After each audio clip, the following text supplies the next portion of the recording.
Greetings, everyone! In today's video, we will pick up where we left off in the previous one, focusing on learning the fundamentals of Unreal Engine and sharing some helpful tips to get you started. Without further ado, let's grab your mouse and dive right in.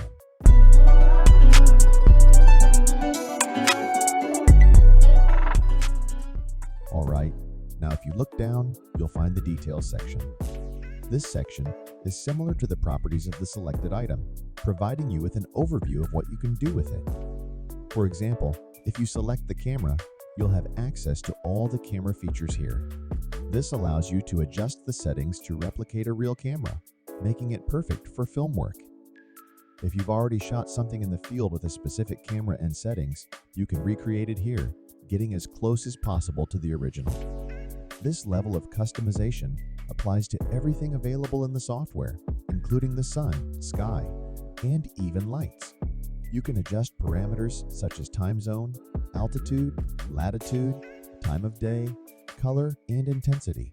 It's all about giving you the flexibility to create the perfect scene. Next, let's discuss world settings. Think of it as the overarching setting for your project.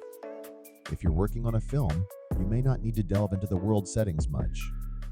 However, for game development or interactive experiences, where players engage with the levels, you might need to tweak these settings based on your project requirements.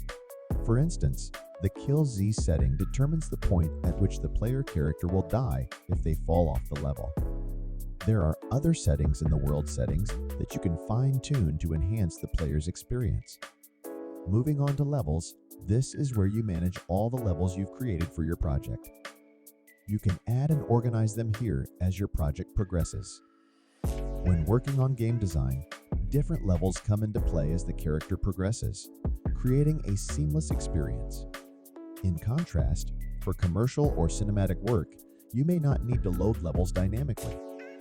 In such cases, I use levels to streamline my workflow, grouping lights, static meshes, and other elements for easier management. However, how you utilize levels depends on personal preference. Now let's explore Place Actors. Located in the top left corner of the screen, this section allows you to add actors, characters, pawns, and more to your level. Simply click and drag the desired element into the level, and it will appear in the outliner. If you no longer need an actor, you can easily remove it. For instance, in the Lights section, you can find various types of lights, like directional lights and point lights. You can add them to your scene and adjust their properties such as color, intensity, and radius to illuminate your environment. By understanding and utilizing these features effectively, you can create and enhance your scene with ease. You can review each of these elements individually. If you prefer, I can provide separate videos that explain each of them in detail. These are your cubes and shapes. These are cinematic possibilities. To add a camera, simply select it and drag it into your project. You can have multiple cameras if needed. Once added, you can adjust the camera's settings to capture the desired view. Next, as I mentioned earlier, we have the visual effects, geometry, and volumes. This section serves as your asset tray, where you can pull all your actors and start building from there. Moving on, let's talk about the content browser. This is where anything you've imported into your level will be stored. Depending on the version of Unreal you're using, your content drawer may look different. However, you can easily locate it by selecting Content Drawer and docking it on the right side.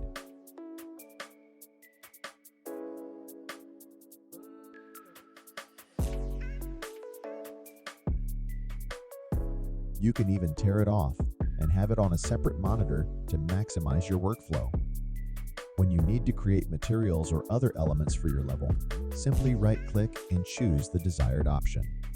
This allows you to easily create materials or add new levels as needed. Let's also discuss plugins. One crucial aspect to consider is the activation of plugins. If a plugin is inactive, you can easily navigate to the top right corner and click on Settings. From there, select Plugins to access the list of available plugins. The ones that are already checked are the currently active ones in your scene. While some plugins are enabled by default, you have the flexibility to choose the ones you need at any given time and activate them.